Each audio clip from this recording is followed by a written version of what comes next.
Hey guys, welcome back.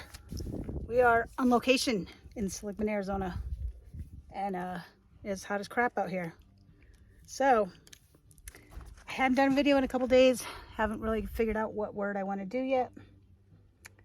So we're just gonna kind of chat about the word reset, maybe.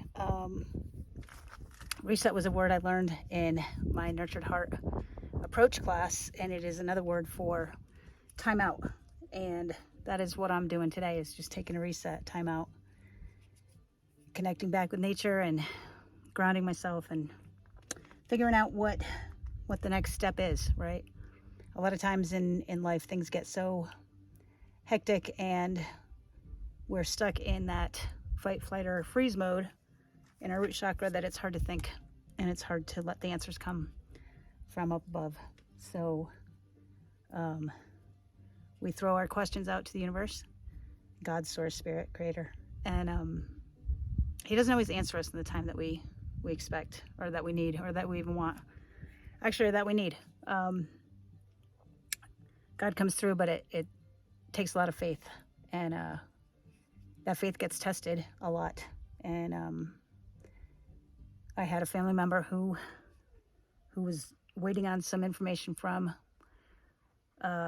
some official government programs, and she wasn't able to get it in time, the assistance that she needed, and it came through a day late, which leaves us with a lot of gratitude that it came through. But the fact that it was a day late definitely pushed our faith to the limit with that one. But things worked out the way they were supposed to, and what could have been a $15,000 nightmare turned into a $15,000 blessing at the end of the day. But it took a lot of faith and a lot of praying and a lot of non-action to trust the universe to provide it. And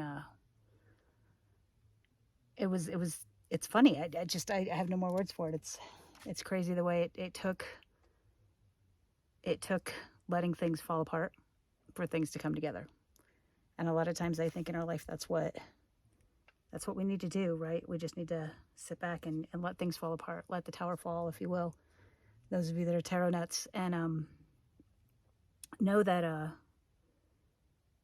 things have to be destroyed and cleared out before you can have something new come in. I was walking the property. It's a beautiful property here. A friend of mine owns, and I'll show you a little bit of it. It's gorgeous. We're about to go hiking, but I wanted to do this video first real quick. Anyway, he was showing me some of the improvements that he made with the lights and stuff, and I found a little pine cone. And I always try to take something from nature when I come up here to keep with me, to keep the energy and the spirit of the earth with me at all times. But I found this little pine cone, and I put it away, or I would show you. I'm sure I can find another one. Maybe we'll go on a little bit of a excursion and see if we can find another one.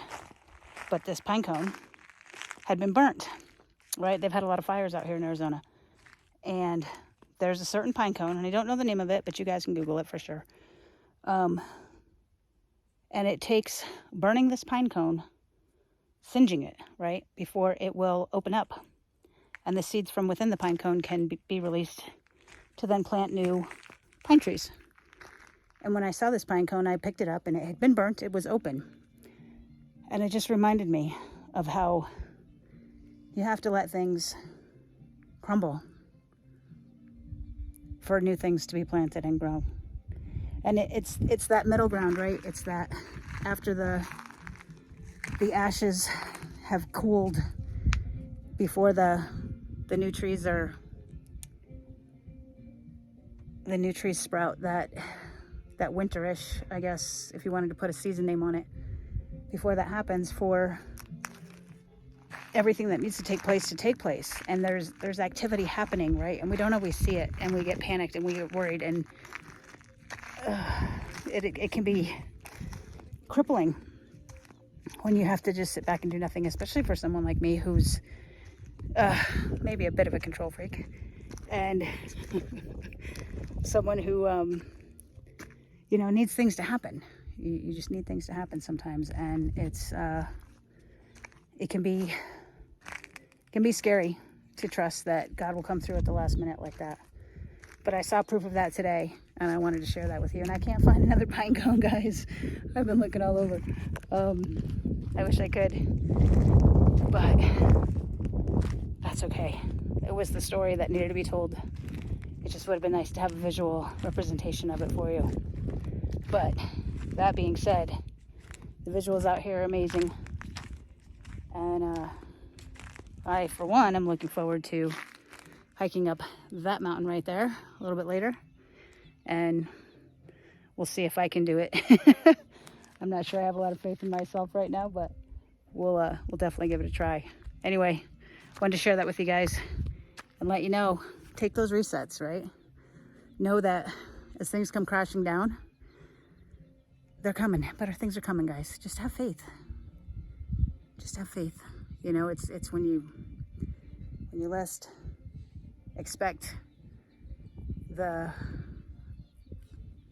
blessing to come through and you've given up all hope. It's when you surrender, right? It's when you take that reset and when you give it all to God that he finally says, okay, it's about time.